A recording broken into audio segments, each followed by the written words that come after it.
I paid her school fees, but she married my best friend. How could this happen? My heart still aches from that day. Obi was a young man who lived in a small room behind his mechanic workshop in Lagos. Every morning, he woke up before the sun, his hands black with oil, and faced another long day of fixing broken cars. Life was hard for him, but his heart was soft. He believed that love and sacrifice could change destiny, even when people laughed at him. Amaka was the light in Obi's dark world. She sold snacks by the roadside, and Obi would always stop by to greet her after work. She was beautiful, respectful, and always talked about going to the university. Obi loved her deeply, even though he had little money. He promised her, "One day I will help you go to school, even if it means I suffer alone." When Amaka gained admission into the university, she cried tears of joy. But the happiness quickly turned to fear when she realized there was no money to pay her fees. Her parents were poor and there was no helper in sight. Obi listened quietly as she cried, his heart beating fast. That night, he made a decision that would change his life forever. Obi sold his old motorcycle, borrowed money from friends, and worked extra hours at the workshop. His hands cracked, his body weak, but his spirit strong. Each semester, he paid Amaka school fees. He told her, "This is our future." Amaka thanked him, promising never to forget his sacrifice. Obi believed her words with all his heart. At first, Amaka called Obi every night, telling him about lectures and hostel life. Obi would sit outside his workshop, smiling while listening to her voice. Even though he was tired, her voice gave him strength. But as time passed, the calls reduced, messages took longer to reply. Amaka began to sound busy and distracted. Obi noticed the change but trusted her. He told himself that school life was stressful. He never imagined that distance was already building a wall between their hearts. Kunle was Obi's childhood friend. They grew up together, but life took them different ways. Kunle traveled abroad, studied business, and returned rich and popular. People welcomed him with respect. He drove big cars and wore expensive clothes. Kunle met Amaka at a school event where he was invited as a guest speaker. She was impressed by his confidence and wealth. Kunle liked her beauty and intelligence. He did not know she was Obi's woman, and Amaka did not mention Obi. That silence became the seed of betrayal.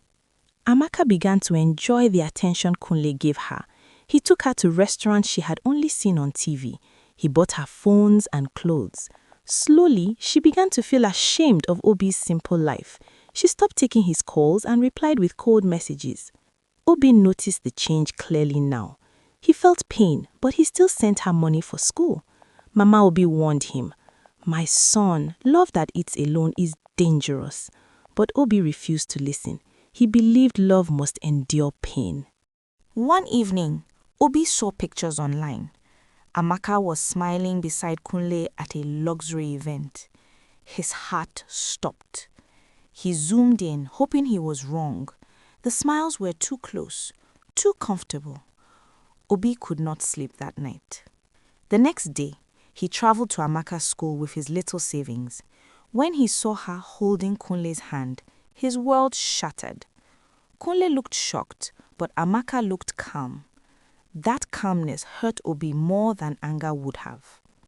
Obi asked Amaka why she did this to him after all he sacrificed. His voice was shaking, his eyes full of pain.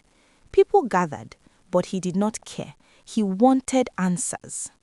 Amaka told him life had changed. She said she had grown and wanted more. She told Obi to move on and stop disturbing her. Her words were sharp like knives. Obi felt small, ashamed, and broken. Months later, Obi heard wedding music in the neighborhood. Someone showed him an invitation online. It was Amaka and Kunle's wedding. Obi felt numb. Mama Obi cried, blaming herself for not stopping him earlier. The wedding was big and colorful. Mr. Ade, Kunle's mentor, praised Kunle for choosing a fine, educated woman. No one mentioned Obi's sacrifices. His name was buried under laughter and music. Obi stopped talking much. He worked silently, avoiding people. Mama Obi prayed every night for her son's healing. Obi questioned life and love. He felt used and forgotten. But deep inside, a small voice told him not to give up. Pain was teaching him something he did not yet understand. One day, Mr. Ade's car broke down near Obi's workshop. He fixed it with skill and honesty. Mr. Ade was impressed and asked about his life. Obi shared his story without bitterness. Mr. Ade saw something rare in Obi: character. He offered to help him expand his workshop. Obi hesitated but accepted. That moment became the beginning of a new chapter. With support from Mr. Ade, Obi learned business and improved his skills. His workshop grew and people respected him. He employed young boys and treated them well. Obi began to smile again. He learned that success does not shout, it grows quietly. Mama Obi thanked God, saying suffering had finally spoken. Years later, Obi met Amaka and Kunle at an event. Life had changed. Kunle had business troubles and Amaka looked tired. They recognized Obi but could not speak. Obi greeted them politely and walked away. He felt no anger, only peace. Healing had finally come. Obi understood that not everyone who walks with you will arrive with you. Some people only use you to climb.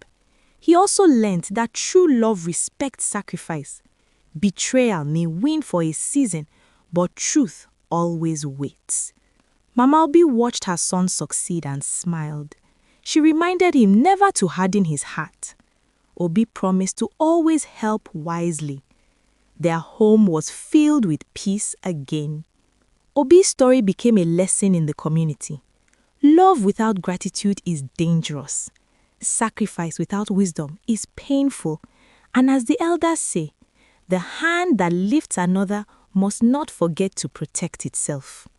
If you enjoyed this story, don't forget to subscribe, like, and share to Orikistory channel. More true African stories full of drama, lessons, and life are coming your way. Stay tuned and remember, every story teaches something important.